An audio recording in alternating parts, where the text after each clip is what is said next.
साथियों, अब मैं अपने हड्डी रजीज विधायक जनाब शाह आलम गुड्डू को बुलाना चाहता हूं। उससे पहले एक जोरदार नारा हो जाए, गुड्डू जमाली ओवैसी साहब। अरे जरा जोर से बोलो मेरे भाइयों, गुड्डू जमाली ओवैसी साहब।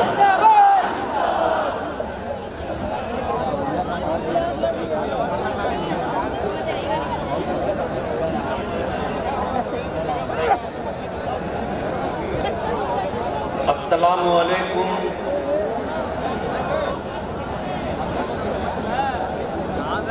मुबारकपुर बाबुलीन की पाकीज़ा और तारीख की सरजमी पर मैं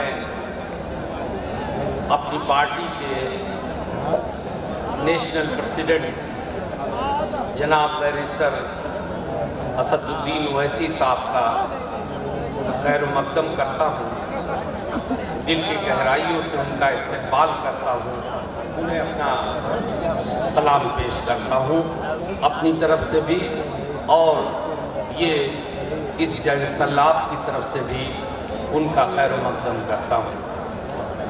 और साथ ही साथ अपनी पार्टी के स्टेट प्रेसिडेंट और हमारे छोटे भाई जनाब शौकत अली साहब, वारिस पठान साहब और जितने भी मौजूद साथी इस स्टेज पर बैठे हुए हैं, हमारे बहुत सारे बुजुर्ग भी बैठे हुए हैं, उन सभी लोगों का और इतने बड़े जनसैलाब का आप सब लोगों का ये शाह जमाली खैर मकदम करता है। साथियों, ये बताते हुए भी खुशी होती है आप लोगों को कि आप लोगों की मैंने क्या कहा था कि अगर मुत्तहिद हो जाओगे तो ये पहाड़ भी हम गिरा देंगे। और अल्लाह का शुक्र है कि आप हमारी आपकी एकजहती को देख करके हमारे दूसरे भाई भी जो थोड़ी देर के लिए किसी गलतफहमी का शिकार हो करके हमसे दूर थे, वो भी सब अब कहते हैं कि नहीं, MIM ही ठीक है और इसी में सब लोग चलो। उसी क्रम में, उसी कड़ी में हमारे इस विधानसभा की प्रगतिशील समाजवादी पार्टी की पूरी विधानसभा इकाई आज अपनी खुशी से MIM की सदस्यता ले रही है। मैं उनका खैर मकदम करता हूं और उन्हें ये यकीन दिलाता हूं अपने सदर की तरफ से कि इंशाअल्लाह उनकी इज्जत आबरू का हम लोग हमेशा ध्यान रखेंगे, अपने सराखों पे उनको रखेंगे। और चूँकि लिस्ट बहुत लंबी है, लगभग 200-250 लोगों का नाम है और टाइम भी आप जानते हैं लिमिटेड है, मैं कुछ जो मेन लोग हैं उसके जिला उपाध्यक्ष मौलाना अजमल अंसारी साहब हमारे साथ हैं, नगर अध्यक्ष मुमताज अंसारी साहब, नगर अध्यक्ष नौशाद अहमद कैप्टन साहब, सुलेमान राइन साहब मीडिया प्रभारी, शकील अहमद साहब, संजय मौर्य साहब अध्यक्ष मौर्य समाज प्रगतिशील समाजवादी पार्टी, अब्दुल महनान साहब यूजन सभा जगदीश सोनकर साहब और उसके साथ ये बड़ी लंबी चौड़ी लिस्ट है। उन सभी भाइयों का मैं खैर मकदम करता हूँ। डॉक्टर संतोष तिवारी साहब हमारे मजबूत साथी हैं, उनके साथ हमारे VDC भी हैं, अखिलेश प्रजापति जी आज MIM में आ रहे हैं। मैं दोनों हाथ बढ़ा के आपका खैर मकदम करता हूँ अपनी इस पार्टी में। और साथियों, अभी हमारे भाई ने बहुत सारी बातें कही, कम और बेश जो मैं कह सकता था वो सारी बातें हमारे शौकत ने कह दिया है। और वारिस हम जब आ रहे थे तो वारिस पठान साहब बहुत अच्छा बोल रहे थे माशाअल्लाह, तो मुझे अच्छा लग रहा था। और मुझसे पहले भी बहुत सारे लोगों ने यकीनन बोला होगा, तो हमारी जो बातें थी वो आप तक पहुंच गई होंगी। लेकिन 2-4 बातें जो मेरे दिलों में आती हैं, जो मेरे दिल में आती हैं, वो मैं आप तक पहुंचाना चाहता हूं। मैं अक्सर देखता रहता हूं, क्योंकि ये कोई मेरा पहला चुनाव नहीं है, इस विधानसभा से हम ये तीसरी बार एमएलए का चुनाव लड़ रहे हैं और हर चुनाव में मैं देखता हूँ और मैं आपसे पूछना चाहता हूँ, मेरा एक सवाल भी है। जब मैं बीएसपी में था अक्सर लोग मुझे कहते थे और हमारे समाज के लोग बहुत जोर से के इस बात को कहते थे, मैं लोगों को बताता नहीं था इस बात को, लेकिन यही हकीकत थी। मुझसे कहते थे गुड्डू भाई आप आदमी बहुत अच्छे हैं, हम लोग आपको मना नहीं कर पाते हैं, दिल मार के वोट देते हैं, लेकिन ये पार्टी हमको बहुत पसंद नहीं है। फिर क्या हुआ? अच्छा ये भी बहुत ईमानदारी से बता दूं कि ऐसा नहीं है कि उसकी वजह से कोई उसको छोड़ दिया। मेरे खून की एक ऐसा उसका नेचर है कि मैं किसी के साथ रह के गद्दारी नहीं कर सकता। शाह आलम गुड्डू जमाली मर सकता है, किसी को धोखा नहीं दे सकता। मैं जिस पार्टी में था, भैया एक मिनट शांति बनाए रखो तो हम अपनी बात कह देंगे। मैं जिस पार्टी में था पूरी ईमानदारी और ताकत के साथ था। मेरी नेता के साथ मेरे बहुत एक भरोसे के रिश्ते थे, इज्जत और सम्मान के रिश्ते थे। लेकिन फिर कुछ ऐसा हुआ जिससे मेरे दिल को बहुत धक्का लगा। क्योंकि आप जानते हैं इस राजनीति का कभी मैंने इस राजनीति से मैं अपने बच्चों की किफालत नहीं करता। ये मेरा शौक हो सकता है, ये मेरा शौक हो सकता है, लेकिन मुझे अपनी गिरफ्त एक भी रुपए की कभी मेरे लिए हराम है। अगर मैंने इस राजनीति का कभी 1 रुपए की चाल दी, मैं अपनी गाड़ी कमाई का पैसा जिसमें मैं ज़कात देता हूँ, टैक्स देता हूँ, वो भी इस राजनीति में अपने शौक के लिए खर्च करता हूँ। मुझे खुशी होती है कि चलो अल्लाह ने मुझे किसी लायक बनाया है तो मैं अपने कुछ भाइयों के काम आ जाता हूँ, क्योंकि मैं जानता हूँ कि ज़िंदगी एक बुलबुला है, आज हम हैं कल नहीं हैं और कोई भी अपना सरमाया अपने कब्र में लेके नहीं जा सकता। लिहाजा अगर अल्लाह ने हमें कुछ दिया है, दुनिया उसी को याद रखती है। अपने लिए तो जानवर भी करता है, अपनी औलादों को तो जानवर भी पालता है, लेकिन अगर हम समाज के लिए कुछ करेंगे तो हमारे जाने के बाद उसी की वजह से समाज हमें इज्जत भी देगा और हमें याद भी रखेगा। मैंने हमेशा अपनी जिंदगी को इसी तरीके से इस पूरे जिले में जिया है और मेरा पूरा जिला इस बात के लिए जानता भी है। मुझे उसमें किसी के सर्टिफिकेट की जरूरत नहीं है। ये राजनीति मेरा शौक है, ये मेरे लिए एक कार्य खैर है। लेकिन क्या हुआ उसके बाद? एक वक्त आया जब वो वहाँ से मेरा जो एक भरोसे का रिश्ता था, जब उसमें दरार आई तो मुझे वहाँ से न्योता आया, जिसे हम कहते हैं दावत, कि आप यहाँ आइए। तो मैं वहाँ गया और ये सोच के गया कि चलो अच्छा है, मेरे लोग भी इसी को पसंद करते हैं। लेकिन मुझे अपने आप से बहुत जिल्लत भी महसूस होती है और अफसोस भी होता है कि वो शायद मेरी जिंदगी का कोई बड़ा गुनाह था जिसकी सजा मुझे मिली। मैं ये मानता हूँ, क्योंकि मेरे जैसे लोग जो अपनी इज्जत और आबरू को लोग ये लेके ही जीते हैं, ये मुझे लगा कि ये शायद मेरा कोई ऐसा गुनाह था जिसके अल्लाह ने मुझे सजा दी। क्योंकि मुझे ये बात मैं इसलिए कह रहा हूँ कि इतने शातिर लोग हैं कि लगातार 2-3 सालों से मुझे बार बार कहा जाता था कि भाई साहब आप अच्छे आदमी यहाँ आइए, और घर बुलाया गया। बार बार मैंने पूछा, 2-2 बार मीटिंगें हुई, बात हुई, और उसके बाद जो नतीजा आया, जो लिस्ट आई, उसमें कुछ और। ये कोई एमएलएशिप की लड़ाई या उसकी तकलीफ नहीं है, ऐसे एमएलएशिप पे थूकता है कि कुछ। अगर मैं लालची होता तो मैं सिटिंग एमएलए था और जिस पार्टी में था उस दल का नेता भी था विधानमंडल में। लेकिन जब मुझे लगा कि मेरी इज्जत आबरू महफूज नहीं है तो मैं थूक करके चला आया। मुझे अपने ऊपर अफसोस होता है और मैं एक बात अब अपनी नस्लों से कह के जाना चाहता हूँ कि जो जिल्लत हमने सही है, हम नहीं चाहते कि हमारे आने वाली नस्लें भी उसको सहे। इसलिए तोड़ दो ये गुलामी की जंजीरें को, अपना परचम उठाओ। याद रखो कि मुत्तहिद होगे तो कहलाओगे मोमिने काजी, मुंतशिर होगे तो किस्तों में सफाया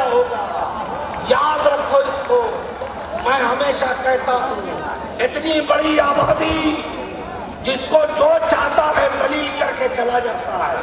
और इंतहा ये है कि हमारे एक भाई जो भटक गए हैं वो गलियों में घूम घूम करके कहते हैं ऐसा मत करो नहीं तो भाजपा आ जाएगी। यही तो कहते हैं, हमने सुना है।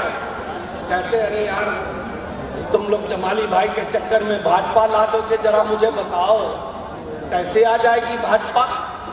क्या इस सीट पे मेरे जीतने से आ जाएगी? मेरे नेता ने कल ये बात कही है कि हम इस चाहते हैं कि इस प्रदेश में सेकुलर सरकार बने और हमें कुछ चाहिए भी नहीं। उस सेकुलर सरकार को बनाने में अगर हमारी कोई जरूरत होगी तो हम बिना कुछ लिए उसको बनवा दें। ये भाई साहब ने कहा है कल। तो मैं पूछता हूँ कैसे कैसे हम भाजपा को जिता रहे हैं। और मुझे तो वो भी याद है कि जब MIM नहीं थी तब क्यों नहीं रोक लिया आपने भाजपा को? मुझे तो वो याद है ना, उस वक्त जब गठबंधन हुआ मैं उसकी एक मजबूत कड़ी जो 5-6 लोग उसमें बहुत सक्रिय थे, मैं भी था। और हमें भी लगा कि समाजवादी पार्टी और बहुजन समाज पार्टी एक साथ खड़ी हो गई तो 80 में से 75-77 सीट हम जीत लेंगे। नतीजा क्या हुआ? यहाँ तो हम इसलिए जीत गए कि हमारे जैसे लोगों ने, सैकड़ों लोगों ने रोजे रख रख के वोट मांगा था इन्हीं नेताओं के लिए। मगर इसके बाहर क्या हुआ? सफाया हो गया। दोनों दल मिलके महज 15 सीट जीत पाए। शर्म आती है, अफसोस भी होता है कि बड़े बड़े नेता भी हार गए। तब कहां थे ये लोग जो कहते हैं ऐसा मत करो भाजपा आ जाएगी? और मैं इससे पूछता हूं कि अगर आप इतने ही भाजपा को रोकने वाले थे तो हमारे बड़े भाई ने तो आपसे बार बार कहा, मैं देखता था मीडिया में और मैं अक्सर कहता था कि आप लोग जब जाने को तैयार हैं तो इनको भी ले लेना चाहिए। बार बार कहा कि हम भी चाहते हैं कि भाजपा रुके, हमें भी अपने साथ ले लो। लेकिन आपने नहीं लिया। क्यों नहीं लिया? इसलिए नहीं लिया कि वो ये समझते हैं कि हमें किसी की जरूरत नहीं है, क्योंकि आप पहले से ही उनके गुलाम हैं। ये आबादी तो हमने पहले से ही पट्टा लिखा रखा है अपने नाम पे। वरना इनकी क्या हैसियत थी? ये कहते ये तो दौड़ के आते और कहते जो चाहिए ले लीजिए, हमारे साथ आ जाइए। इसलिए मेरे नौजवान साथियों, बुजुर्गों, मेरी बहनें, मेरी जो माओ के बराबर है वालदा, आप सुनिए, आप लोग अपनी ताकत को दिखाइए मुत्तहिद होकर, ताकि हम लोग इस जिल्लत और इस गुलामी से छुटकारा पा सकें। ये लड़ाई महज एक सीट की नहीं है। इंशाअल्लाह यहाँ से तारीख लिखी जाएगी और उस तारीख के बाद प्रदेश में हमारी जिल्लत और गुलामी का सिलसिला खत्म हो जाएगा। ये लोग कहते हैं, अभी मैंने सुना है, कहते हैं कि अगर जमाली जीत जाएंगे और इनके समाजवादी पार्टी के प्रत्याशी हार गए तो सबका मुंह बंद। अल्लाह पाक हो गए हैं क्या? क्या समझते हैं अपने आप को? ये खुदा है? अरे भाजपा तो बंद करा नहीं पाई, इनकी क्या हैसियत है कि ये बंद करा देंगे? ये है क्या? इनकी औकात क्या है? और मुझे आप बताओ कि यहाँ इतना पेट में दर्द है, नियत का पता इसी से चलता है इनकी। जो कुछ है सब हमारा, सब हमें दे दो, इटावा भी दे दो, मैनपुरी भी दे दो, आजमगढ़ भी दे दो। चलो मैं नालायक हो सकता है मेरे अंदर कमी हो, मगर मैं आपसे पूछता हूँ, क्या इस 1,22,000 की आबादी में जो हमारा बुनकर बहुल क्षेत्र है, क्या एक भी नौजवान ऐसा नहीं है, इस लायक नहीं है कि आप उसे टिकट दे के लड़ा दे? ठीक है, सालन गुड्डू जमाली में कुछ कमी हो सकती है। ये लोग जो आते हैं कभी इनसे पूछो क्या ऐसा क्यों है कि हम एमएलए में भी आपको वोट दें और एमपी भी आपको बनाएं, उसके बाद आप हमें आके धमकाओगे कि हम आपका लोन बंद करा देंगे। अरे तुम्हारी 7 पुश्तें गुजर जाएंगी, 7 पुश्तें गुजर जाएंगी, तुम्हारी औकात नहीं है कि तुम लोन बंद करा सको। और एक बात याद रखो, मैं कहता नहीं हूं, जाओ यूट्यूब पे देखो, आजादी से लेकर आज 65 सालों में इस विधानसभा का कौन सा एमएलए ऐसा है जिसने अपनी लड़ाई सबसे ज्यादा विधानसभा में लड़ी है। वो मैं ही था। जब पहली बार चुन करके गया तो मैंने बस स्टैंड का मुद्दा उठाया, लाइट का मुद्दा उठाया और मैंने हमेशा कहा कि इस सेक्टर को आप प्रायोरिटी सेक्टर में ला करके इसको सब्सिडी दीजिए। मैं पहले अकेला था, अब तो इस देश की राजनीति का महाशय आपके साथ है, जिसको बैरिस्टर कहते हैं। अब किसकी हैसियत है कि आपकी तरफ टेढ़ी नजर से देखने का? जरा बताओ मुझे। इसलिए मेरे भाइयों, मैं आपसे ये अपील करता हूं, ऐसा नहीं है कि मैं ठीक है चुनाव लड़ रहा हूं और जीतना भी चाहता हूं, लेकिन ये सिर्फ मैं जीतने के लिए नहीं कह रहा। इस लड़ाई को हम जीत करके इसलिए भी जीतना चाहते हैं ताकि सबको अपनी औकात पता रहे, 8% वालों को भी अपनी औकात पता रहे और ये पता रहे कि अगर हम 20% की आबादी के साथ इंसाफ नहीं करेंगे तो हमारा आने वाला दिन क्या हो। ये आप समझ, ये लड़ाई यहाँ हम जीतेंगे, MIM जीतेगी।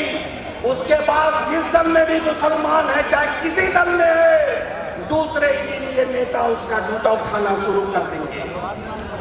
अगर न उठाना शुरू कर दे तो मेरे मुंह पर आके आप जूते मारो, लेकिन पहले आप मुत्तहिद रहो, पहले आप मुत्तहिद होकर के एक साथ खड़े हो जाओ, क्योंकि जब तक आप खड़े नहीं होंगे तब तक कुछ नहीं हो सकता।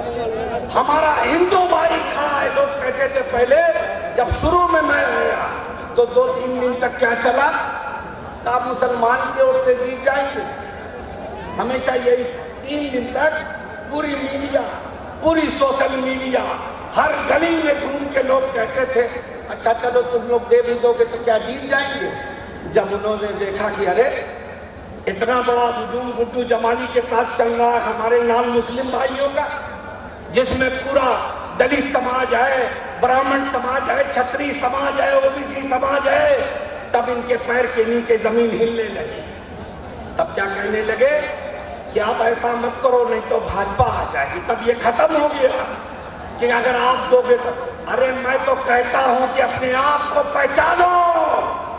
अगर आप मुत्तहिद होगे ना तो आप यहाँ जिसको चाहोगे खड़ा करके अकेले ही जिता लोगे। लेकिन मैं अपने आप को खुश नसीब समझता हूँ और सब झुकाता हूँ अपने उन हिंदू भाइयों को जो हमारे साथ खड़े हैं, इस मंच पे भी खड़े हैं, इस मंच के बाहर भी खड़े। इसलिए मेरे भाइयों, हमारे एक सामाजिक ताना बाना बन निकला है। मैंने पहले भी कहा अपने भाषणों में, ऐसा ही बनती हैं पार्टियां। कहीं हमारा हिंदू भाई हमारे साथ खड़ा होगा, कहीं हमारा समाज उसके साथ खड़ा होगा और आने वाले दिनों में इंशाअल्लाह ये पार्टी देश की एक बड़ी पार्टी बनेगी। फिर हम नहीं जाएंगे किसी के पास कि हमें टिकट दे दो, फिर ये लोग आएंगे हमसे टिकट मांगेंगे। और इंशाअल्लाह वो दिन भी आएगा जब मेरा यादव भाई आएगा मुझसे टिकट मांगने, तो मैं दौड़ के जाऊंगा, कहूंगा आओ भैया, और मैं बड़े भाई से कहूंगा हाथ जोड़ के कि चाहे मेरा टिकट काट दीजिए मगर इनको दे दीजिए आप। इसी जिले से इंशाअल्लाह बनाएंगे उनको। मेरे भाइयों, मैं अपनी बात को खत्म कर रहा हूं। अब हमारे राष्ट्रीय